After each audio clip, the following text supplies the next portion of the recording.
Tuhan Yesus Kristus. Haleluya. Amin. Puji nama Tuhan, silakan duduk kembali. Haleluya, Bapak Ibu. Shalom. Terus pundi kabaripun? Kita bersyukur sore hari ini karena Tuhan baik ya. Ya, sebelum dengar firman Tuhan, saya pengen begini. Kita satukan fokus kita, konsentrasi kita untuk kita tidak memikirkan yang lain. Kita mainan sebentar ya. Kalau saya sebut satu kata, saya pengen Bapak Ibu muncul satu pemikiran atau satu perkataan yang minimal sama. Contoh begini, kalau saya sebut kata Lombok, apa yang terjadi? Kita pikirkan pedas gitu ya. Kan ada Lombok terus ngomong asin. Oke, bisa ya? Oke. Uyah. Waduh unya tapi uyah dan upil sama-sama asinnya saudara. Kalau ada kata gajah besar ya. Macam-macam tapi yang mayoritas ini besar gitu ya. Kalau ada kata monyet pisang, ada lagi apa? Loh. Kok bingung sama monyet?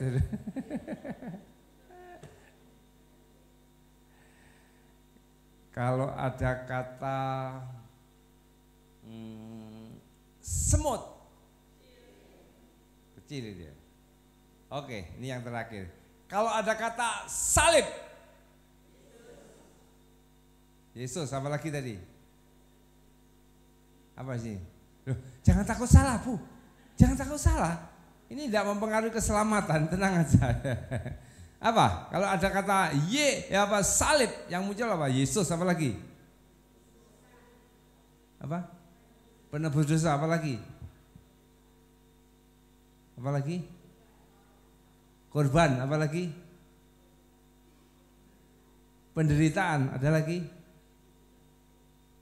Nama Bu? Yesus, apa lagi? Kalau ada salib, ada yang ngomong kayu, ada enggak ini? Salib. Nah, saya balik sekarang. Kalau ada kata Yesus, apa yang terjadi? Juru selamat. Ya. Yakin selamat. Seberapa besar keyakinan jenengan? Sebesar-besarnya.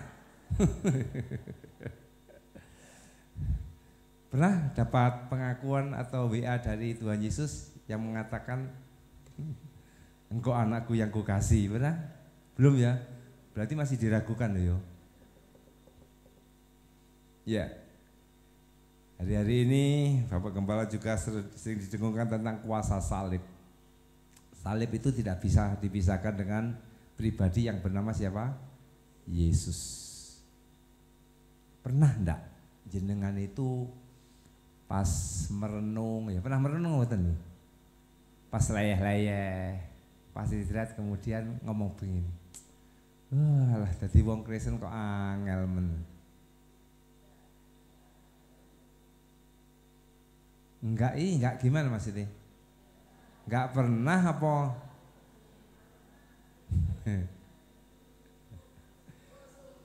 Bersyukur, bener. Karena ada loh orang jadi orang Kristen pikirnya enak, ternyata masalah juga tetap ada, sehingga gembreneng ya. Ya Pak, tolong sebelah kanan kiri ada ndak yang suka gembreneng ini? Dari wajahnya ada. Nah biasanya gitu, betul Bukir ini. Biasanya yang gembreneng itu di gereja ndak pernah ada orang yang di gereja. Biasanya di mana? Di rumah. Dan orang yang sering gembreneng itu biasanya juga datang ke gereja gitu loh. Ya kembali, ada satu tokoh pribadi yang nama Yesus yang tidak bisa dipisahkan dengan yang namanya salib. Rasul Paulus pernah ngomong begini, kalau Yesus itu disalib mati, kemudian tidak bangkit, Paulus ngomong begini, sia-sia kita jadi orang Kristen, betul? Mengapa kita tidak sia-sia? Karena Yesus setelah mati dia bangkit. Hidup berapa hari?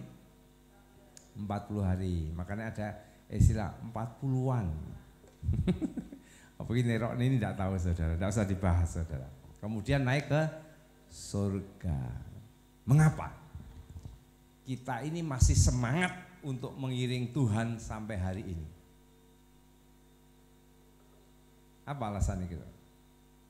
Dapat sembako? Karena Tuhan selalu menolong. Apa lagi? Yakin apa Bu? Yakin surga. Apa lagi? Ada pengharapan pasti. Sini ada yang masih bekerja kemudian digaji bulanan, masih ada? Sudah pensiun semua ini ya? Makanya wajah-wajahnya luar biasa. Oh masih ya Bu? Bu Kori, apa yang terjadi Bu? Kalau jenengan itu kerja terus tapi tidak pernah bayaran.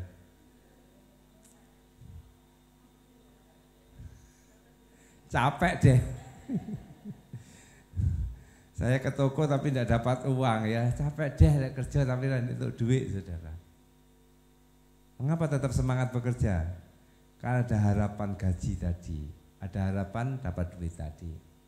Demikian juga mengapa kita ini mengikut Tuhan Yesus, karena ada harapan, harapannya itu pasti. Ya. Ada bis yang namanya harapan, tapi banyak terjadi juga masih kecelakaan saudara. Itu bis. Tapi kalau kita berharap kepada Tuhan Yesus ada pasti, ada keselamatan. Yuk kita buka Ibrani pasal yang ke-10. Ibrani pasal yang ke-10 di ayat yang ke-19 bisa ditampilkan ya. Ibrani pasal yang ke-10 ayat yang ke-19 saya akan bacakan, Bapak Ibu menyimak di LED. Demikian bunyi firman Tuhan. Ibrani pasal 10 ayat 19. Monggo Mbak Resti.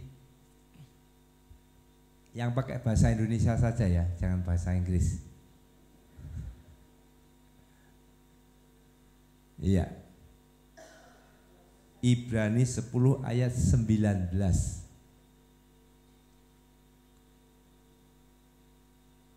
Iya. Jadi saudara-saudara, oleh siapa? Darah Yesus kita sekarang penuh keberanian dapat masuk ke dalam tempat kudus. Karena ia telah membuka jalan yang baru dan yang hidup bagi kita melalui tabir, yaitu dirinya sendiri. Dan kita mempunyai seorang imam besar sebagai kepala rumah Allah. Ayat 22 sama-sama yuk.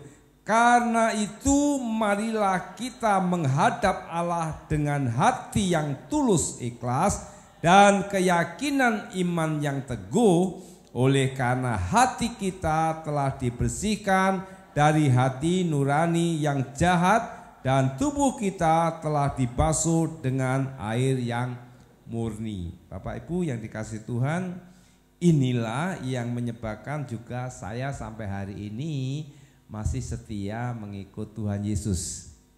Karena ada harapan, ada pengharapan yang pasti, karena dikatakan Tuhan Yesus itu telah membuka jalan. Ada orang ngomong begini, ora agama-agama ora gereja-gerejoan, pokoknya ngelakoni urip sing bener, ora nyalai wong, wis itu wis cukup urip ini. Ya, pertanyaan ini bener enggak? Bisa enggak kita ini benar-benar hidup bener? Kalau dulu zaman kecil saya itu ada timbangan, nanti kalau sudah waktunya akan ditimbang amal baik dan amal jahat. Jomplang kemana kira-kira? Ora jahat piye lho, tanggane liwat ngene dalam pikiran, wah kemayu ra men. Tanggane ra nyapa-nyapa mlaku ya biasa sih dirasani. Tanggane tuku sepeda motor anyar sik dirasani kayak utang ndek endi kuwi mau. Tanggane mantu ya sik dirasani, kok ora bener tok sini saudara. Itu di sana di rumah, di gereja tidak ada. Amin. Nah, untuk kita ini memiliki pengharapan yang Tuhan berikan ini, maka ada hal yang harus kita lakukan. Ada sesuatu yang harus kita kerjakan, yaitu kita tetap setia mengikut Tuhan Yesus. Ada nyanyian lama ya, setia, setialah, setia sampai mati. Seperti siapa? Seperti Tuhan Yesus, setia sampai mati. Apakah balasanmu untuk kasih setianya? Setia, setialah, setia sampai. Saestu Bapak Ibu? Saestu? Setia sampai mati? Orang yang setia sampai mati itu ciri-cirinya walaupun mengalami kehidupan yang mungkin dirasa berat, orang itu selalu bersyukur. Amin. Jadi kalau kita jadi orang Kristen tidak selalu bersyukur, ada masalah sedikit kemudian gembreneng dan mencucu terus, ya, perlu dipertanyakan, ini setia enggak dari Gusti Yesus? Setia. Nah, untuk kita ini setia kepada Tuhan, maka ada teladan yang harus kita ini yaitu miliki dalam kehidupan kita. Kita akan baca di pasal 12, Ibrani pasal 12 ayat yang pertama. Ibrani pasal 12 ayat yang pertama, saya bacakan begini. Karena kita mempunyai banyak saksi, bagaikan awan yang mengelilingi kita, marilah kita menanggalkan semua beban dan dosa yang begitu merintangi kita, dan berlomba dengan tekun dalam perlombaan yang diwajibkan bagi kita. Marilah kita melakukannya dengan mata yang tertuju kepada Yesus yang memimpin kita dalam iman dan yang membawa iman itu kepada kesempurnaan, yang dengan mengabaikan kehinaan tekun memikul salib, ganti sukacita yang disediakan bagi Dia yang sekarang duduk di sebelah kanan tahta Allah. Bapak Ibu, malam sore hari ini saya ingin mengajak begini ya. Untuk kita ini bisa membuktikan kepada Tuhan bahwa kita ini setia, kita ini percaya kepada Tuhan Yesus, maka hal yang harus kita praktekkan dalam kehidupan kita ini yaitu kita mengiring kepada Tuhan Yesus dengan tekun. Yang setuju katakan amin. Tekun. Tekun itu bukan hanya beda dengan rajin ya. Kalau rajin itu pokoknya duatang aktif di Simeonana, tidak pernah absen, rajin. Kalau tekun ini selain rajin, benar-benar ngabekti ing Gusti Yesus, madep mantep ing ngarsane Gusti Yesus Kristus itu ya. Itu tekun ya. Benar-benar bukan sekedar hadir secara raganya, tapi jiwanya, rohnya juga benar-benar mengiring kepada Tuhan. Nah, ada beberapa hal di sini kita akan belajar yang dapat kita lakukan untuk memperoleh ketekunan itu, karena ketekunan itu harus juga diajar. Ketekunan itu harus dilatih, saudara ya. Gak bisa moro-moro ujuk-ujuk tekun, gak bisa. Harus dilatih. Yang pertama dikatakan begini, yaitu menanggalkan segala beban dan dosa dengan melakukan pertobatan yang sungguh-sungguh. Untuk kita belajar tekun, maka kita belajar setiap hari menanggalkan beban dosa. Artinya apa saja yang ada di pikiran kita, apa saja yang ada di ucapan kita, apa saja yang kita lakukan, kalau itu masuk kategori yang namanya dosa, maka itu harus kita tanggalkan. Ini yang pertama yang harus kita latih untuk kita ini benar-benar mengalami ketekunan. Pikiran yang selalu menyenangkan dirinya sendiri, itu masuk kategori dosa apa tidak? Mementingkan diri sendiri, kemudian mengorbankan orang lain. Jadi dosa itu simpelnya pengertiannya secara simpel begini ya. Apa saja yang di situ untuk mementingkan dirinya sendiri dan tidak memuliakan nama Tuhan itu sudah masuk kategori dosa. Nah, Tuhan mau hidup kita ini hal-hal yang berbau dosa itu kita tanggalkan, kita tinggalkan. Jadi jangan sampai gini loh. Ketika kita di gereja nyanyi aku mengasihi Engkau Yesus, bahkan sampai nangis, keluar air mata, bahkan sampai keluar air di hidung, saudara ya.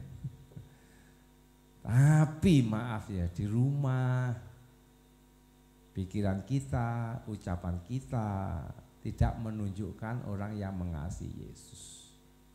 Lebih loh Pak, yang namanya gosip itu Pak, oh enak lah, semakin digosip semakin sip. Bagaimana mungkin kita ini bisa mengasihi Tuhan tetapi bibir ini seringkali masih menggosipkan dengan kejelekan orang lain. Bagaimana mungkin kita ini dikatakan orang yang cinta kepada Yesus tetapi pikiran kita memikirkan hal-hal yang jahat, hal-hal yang jelek. Tindakan kita juga tindakan yang tidak baik. Kadang itu, ya ini ngomong ingat, gregetan ya. Makanya ini PR bagi jenengan ya, Bapak Ibu ya, Bapak kita ya. Saya itu kemarin itu bawa, ya, di sini kan ada meja putih. Itu meja putih itu punya saya yang dulu bekas kuliah, kemudian wirawiri kalau butuh tak bawa gereja. Saya butuh tak bawa lagi pulang, saudara ya. Nah kemarin itu sebenarnya bawa tiga meja. Kemudian saya bawa 2 dulu dari mobil masuk ruangan gereja. Di situ ada banyak anak remaja yang ngerumpi di situ. Nah, kemudian 1 dicanda oleh adik saya, istrinya Pak Bambang. Terus yang 1 itu, saya mau ngambil 1-nya tak sendek ini dulu. Nanti saya balik. Tas ini ceblok dua. Leca nom bocil-bocil ya ora sing tergerak. Astagfirullahaladzim. Loh, jenengan jangan senyum loh, jangan ketawa loh. Jangan-jangan itu diantaranya cucu jenengan loh. Dan saya terharu sekali ketika kemarin saya baru dari Jember naik mobil ke Jombang, naik kereta ya, Jombang Jember. Kemudian ketika saya itu turun dari kereta, pulangnya turun stasiun Jember, saya bawa koper sama dus cukup besar. Kemudian saya itu ngeledek ini sedikit kesandung, hampir jatuh. Tapi di depan saya ada remaja juga, tidak salah pakai jilbab malahnya. Dia noleh, malah tergerak mau mengganti, Pak, tidak apa-apa Pak. Terus saya berpikir, wah, nangis sebetulnya hati saya. Ini maaf di luar Kristen, tapi kepeduliannya dengan sesama, tidak kenal bahkan. Nah bocil-bocil yang di gereja kemarin itu kenal saya. Penggaya ini ya melayani. Piye lek ngono iki?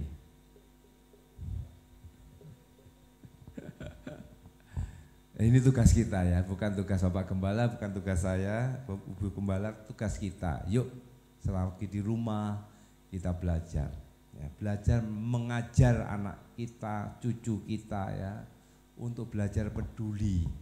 Karena teladan kita, yang pertama itu menanggalkan beban dosa, kemudian kita melakukan kebaikan seperti yang Yesus lakukan. Teladannya siapa? Tuhan Yesus.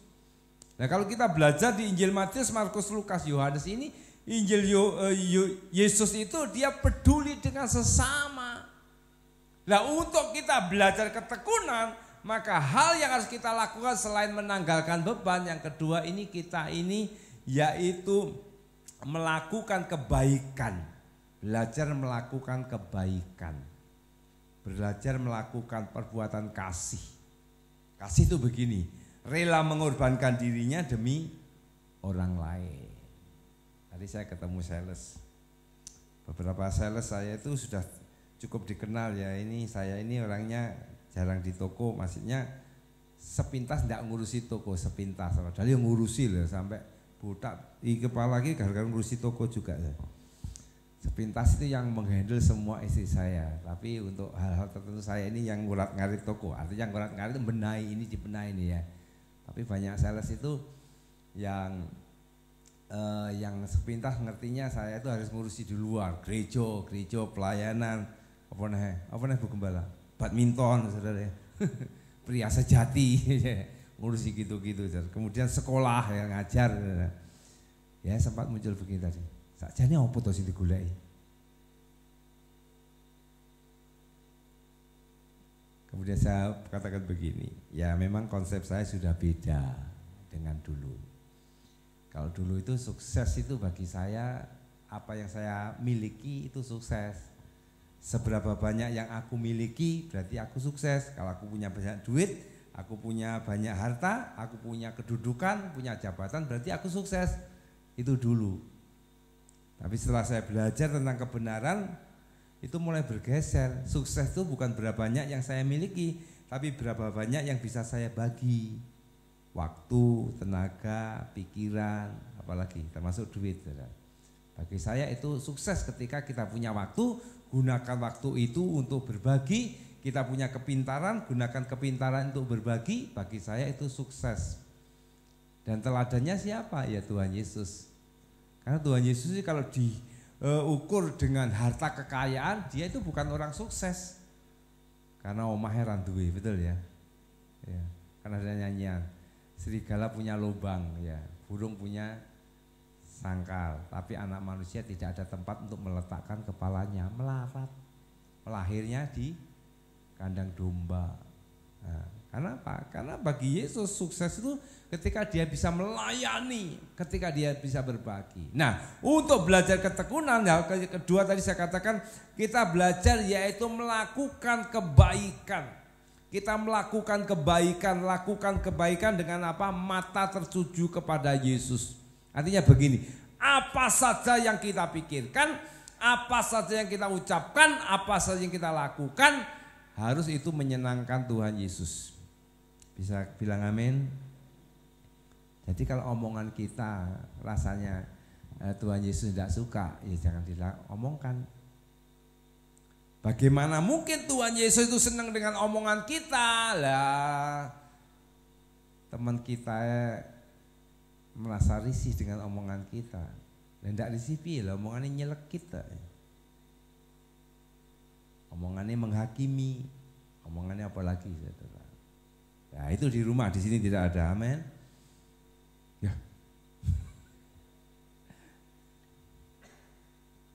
Yang ketiga, yang pertama tadi menanggalkan beban dosa, kemudian kita melakukan kebaikan. Ya yang ketiga yang menjadi apa ya? Untuk memantapkan apa yang kita lakukan itu kita harus memiliki apa ya? Ingatan, semuanya ingatannya. Tapi kita ini mengingat selalu akan pengorbanan Tuhan Yesus di atas kayu salib. Ingat selalu. Ingat selalu ya. Maka tadi saya katakan kata salib apa yang muncul ya. Yesus kasih. Ada yang jawab tadi apa? Pengorbanan ya. Karena salib itu berkorban. Mengorbankan dirinya. Nah, mari kita belajar. Itulah sebabnya mengapa setiap bulan diadakan perjamuan kudus. Roti dan anggur itu bukan jimat. Ya, tolong ya dipahami. Bukan jimat. Kalau aku makan ini, utangku lunas. Ya ora iso, saudara ya. Kalau aku makan ini, masalahku selesai. Enggak, masalah tetap, saudara. Perjamuan kudus itu tujuannya untuk kita ini belajar mengingat kembali, yaitu pengorbanan Tuhan Yesus. Kalau sudah mengingat korban Tuhan Yesus, maka kita ini memiliki hati, empati, rasa syukur yang luar biasa kepada Tuhan. Nah, rasa syukur kita kepada Tuhan ini harus dibuktikan dengan apa? Dengan perbuatan baik. Jadi perbuatan baik kita ini bukan untuk cari pahala loh ya. Ini beda loh. Kalau di sana, di luar sana, aku berbuat baik supaya dapat pahala. Aku puasa supaya dapat pahala. Aku menolong orang supaya dapat pahala. Aku nyumbang supaya dapat pahala. Itu di sana. Tapi di dalam Kristus sebaliknya. Karena aku sudah mendapatkan kebaikan, karena aku sudah dapat keselamatan, karena aku sudah mendapatkan yaitu kemurahan Tuhan, maka wujud terima kasih saya kepada Tuhan, saya harus melakukan kebaikan. Cara membedakan, cara menguji gampang sekali. Ketika kita ini yang melakukan sesuatu, kemudian orang lain itu tidak berterima kasih kepada kita, kecewa apa mboten? Kalau kecewa berarti kita ini masih punya tendensi atau punya harapan perbuatan baiknya itu dihargai. Dihargai. Memang itu sulit ya. Kemarin saya melayani di Jember itu melayani camp, saya ngisi 2 sesi. Tiket dibelikan, saya tidak berpikir itu PK atau benar, terserah disangoni ndak, yang penting saya melayani. Benar saya pamitan ya ndak disangoni saudara, tapi hati tetap sukacita. Tapi setelah besoknya panitia WA, Pak Edi bisa minta nomor rekeningnya? Iya cepat-cepat tak kasih saudara. Artinya saya tidak memikirkan, lakukan bagian saya. Kemudian Pak Untung kemarin juga telepon, Pak Edi pelayanan disampit, tapi tiket pesawat terbang beli sendiri. Langsung tak jawab, oke budal gitu ya. Selagi saya bisa lakukan sesuatu untuk kemuliaan Tuhan, ngapain tidak? Makanya kita belajar di sini. Semua kebaikan yang kita lakukan, semua hal yang kita bisa berikan dalam hidup ini, mari kita ini memiliki satu pemahaman, ini satu bukti saya ini mengasihi Tuhan, dan saya belajar bagaimana Yesus yang sudah memberikan dirinya mati di atas kayu salib. Jadi kalau kita selalu ingat korban Yesus, selalu ingat bagaimana Tuhan menderita, Tuhan diludahi, Tuhan dikasih mahkota duri bahkan sampai mati. Disitulah kita belajar tentang ketekunan ini, setia sampai mati. Ngomong sebelahmu, Pak Yu, setia sampai mati. Suatu saat ternyata yang jemput itu tidak datang. Masih setia apa enggak kira-kira? Bersyukur ya ada jemputannya, mudah-mudahan semua sehatnya, sehat, sopirnya sehat, mobilnya juga sehat ya, sehingga kita bisa komunitas bersama-sama ya. Nah, jadi mari pada hari ini, sore hari ini kita belajar tiga hal saja kita praktekkan untuk kita ini belajar ketekunan. Karena percuma loh kita ngomong Yesus aku setia kepadamu. Tuhan sebenarnya tanya, buktikan kesetiaanmu. Tuhan aku mengasihi engkau. Tuhan pun akan bertanya juga, buktikan bahwa engkau mengasihi aku. Cara membuktikannya, belajar hidup di dalam ketekunan. Cara mempraktekkan ketekunannya, yang pertama apa tadi? Menanggalkan dosa. Jadi kalau ngerti, kayak ini maidu uang membuat orang itu sakit hati, ya ojo suka maidu. Kalau ngerti, kalau memfitnah itu juga melukai orang, tidak baik ya jangan memfitnah. Kita tanggalkan, kita tanggalkan itu. Ya. Sehingga jangan sampai kita ini nanti semua apa yang kita buat itu ternyata Tuhan tidak suka. Yang kedua tadi apa? Hidup melakukan kebaikan. Belajarnya, teladannya siapa? Tuhan Yesus. Tuhan Yesus itu tidak pernah membuang orang loh ya. Tuhan itu melayani banyak orang, bahkan setengah orang itu dilayani sama Tuhan. Loh kok iso? Sakyus itu kan pendek ya, maaf ya. Ya tetap satu orang ya saudara. Artinya bahkan ada perempuan yang berdosa dilayani. Ada perempuan yang tidak jelas di sumur Yakub dilayani. Kalau tidak jelas piye? Iya. Dibuju tapi tidak diakoni, bujune wakah kan tidak jelas saudara. Dilayani. Ya, kadang kita masih pilih-pilih orang. Kira nggih?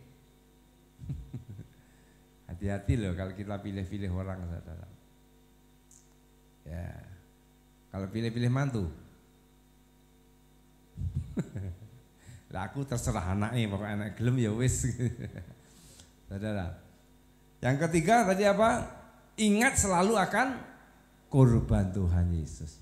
Mengingat terus, ingat kasih-Nya, ingat kebaikannya. dan apa? Dan anugerahnya selamatkanku.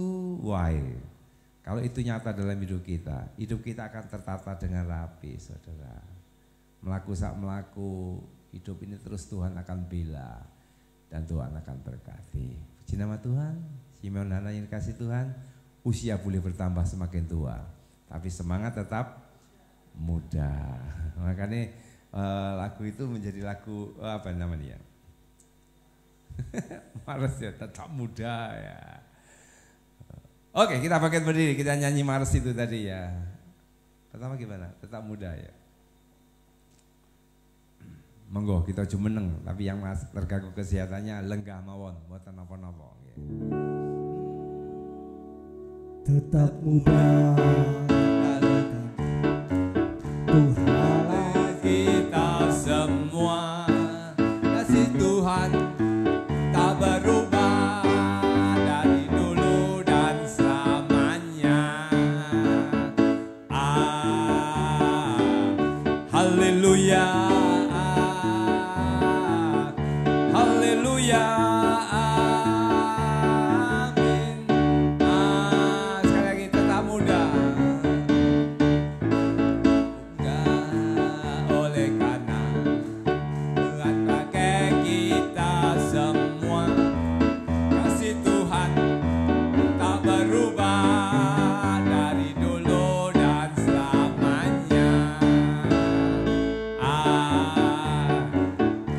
Haleluya, haleluya,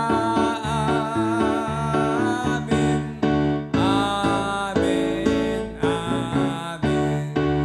Yesus luar biasa, Yesusku luar biasa, Yesusku luar biasa, Yesusku luar biasa.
Setinggi langit,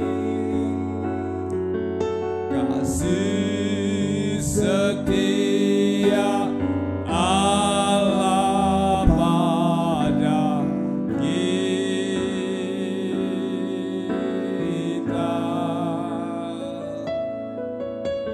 Besar kasih Allah pada kita.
besar kasih Allah pada kita.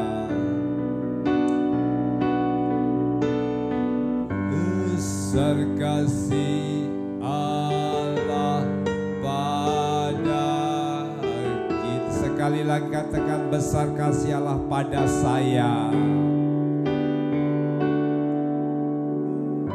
Besar kasih Allah pada saya. Mari Bapak Ibu, mari dalam hidup ini terus belajar memahami betapa besar kasih Allah dalam hidup ini. Dia Yesus telah rela mati di atas kayu salib untuk menebus dosa kita. Tuhan tidak menuntut kita juga mati di salib. Tapi Tuhan rindu kita hidup di dalam ketaatan. Belajar tentang ketekunan. Tanggalkan setiap dosa, kebiasaan-kebiasaan yang itu adalah perbuatan dosa. Mari kita berlomba terus melakukan kebaikan, bukan untuk diri kita, tetapi untuk Tuhan. Dan mari kita selalu ingat akan kasih Tuhan. Terima kasih Tuhan buat firman-Mu sore hari ini. Ajari kami hamba-hamba-Mu yang secara usia mungkin kami dikatakan usia lanjut. Tetapi mari Tuhan, biarlah kami tetap memiliki iman, keyakinan kepada-Mu. Kami hidup di dalam ketaatan dan kami terus belajar ketekunan. Ampuni kami, mungkin selama ini kami sering berbuat dosa lewat pikiran kami, lewat ucapan kami, lewat anggota tubuh kami yang lain. Ampuni kami dan ajari kami belajar untuk menanggalkan itu. Dan kami terus belajar berbuat kebaikan dalam hidup ini sebagai rasa terima kasih kepada-Mu Tuhan. Ajari kami terus mengingat betapa besar kasih-Mu di mana Engkau rela mati di atas kayu salib. Ajari dalam hidup ini kami selalu bersyukur sekalipun masalah datang, sekalipun persoalan masih ada, tetapi kami bisa berkata puji Tuhan, puji Tuhan, matur nuwun Gusti, matur nuwun Gusti. Terima kasih Tuhan, terima kasih Tuhan, terima kasih Tuhan. Kami bersyukur sore hari ini umat-Mu yang sudah datang, Engkau memberkati, berkati kehidupannya dengan kesehatan, kekuatan, berkati anak, menantu, cucu, bahkan cicit. Tuhan berkati Tuhan. Biarlah keberadaan kami tetap memuliakan Engkau. Pakai Bu Kori dan kawan-kawan terus mengkoordinir Simeon Hana ini, sehingga Tuhan wadah ini boleh diberkati oleh Tuhan. Bapak Ibu yang dikasih Tuhan, angkat kedua tangan-Mu. Mari kita akan akhiri perhimpunan ini. Terimalah berkat yang daripada Allah Bapa, cinta kasih sayang daripada Tuhan Yesus, persekutuan penghiburan dari Roh Kudus boleh tinggal menyertai kita semua mulai sore hari ini sampai Maranatha Tuhan datang pada kali kedua. Kita terima berkat dalam nama Tuhan Yesus. Haleluya. Amin.